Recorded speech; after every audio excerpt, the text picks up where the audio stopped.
Good morning, Vice President. I hope you're ready for your first term in office.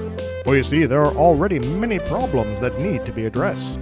People are disappearing, robots are running rampant, and your poll numbers are starting to slip. Why, this calls for the greatest PR stunt the world has ever seen. You, Vice President, will have to save the citizens of Earth. Citizens of Earth is a RPG where you take control of a newly elected vice president. As a charismatic politician, it's your job to travel the countryside, meeting people so that you can unlock quests and solve their problems. Like most traditional RPGs, the main gameplay will have you exploring two-dimensional maps where you'll be able to roam around, picking up items, and engaging enemies in battle. Once a fight begins, the game switches over to turn-based combat where you and your opponents take turns selecting attacks and using items. During these combats, you're allowed to bring in up to 3 characters that you have recruited for your party, since, as the Vice President, you are much too important to ever actually do any fighting yourself. Don't forget to protect me!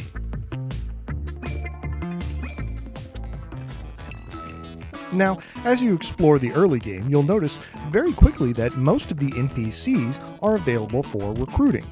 In fact, there are 40 different citizens available for you to collect, and each one of them has their own skills and attacks. Each one of them has a slightly different playstyle. Some of them are fighters or healers, sure, but others are specialized in buffing or debuffing or charging in order to build energy and then unleash super attacks later on. On top of that, each character has a special ability that unlocks once you recruit them.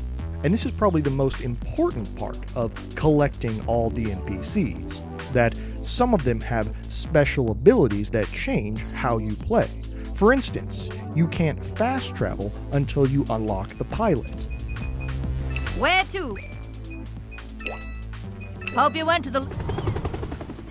Now, on top of collecting all the NPCs, Citizens of Earth is defined by its pacing and its tone. The tone of the game is easy to get. It's clearly meant to be a parody, with characters mocking politics and economics and various RPG tropes. Also, the characters and environments are very colorful and weird. The pacing of the game is a bit more complicated, though. It's a very open, non-linear game that once you complete the first quest, you're essentially given free rein to explore the maps and environments at your leisure. All of the story and side quests are spread across the entire game world, and you're not forced to complete them in any specific order. And the consequence is that the game feels very open, but also unfocused. That a lot of times you'll be fighting enemies or collecting items without really knowing why. Also, some of the characters, like the previously mentioned pilot, have clearly superior utility, but the game doesn't give you good information of how to go about recruiting them. You just kind of have to wander around until you bump into them and then solve their quest line. Also, there are 40 characters in the game, which means that there's a lot of tedious micromanagement. And personally, I don't mind it all that much, but it's something that you should still be aware of.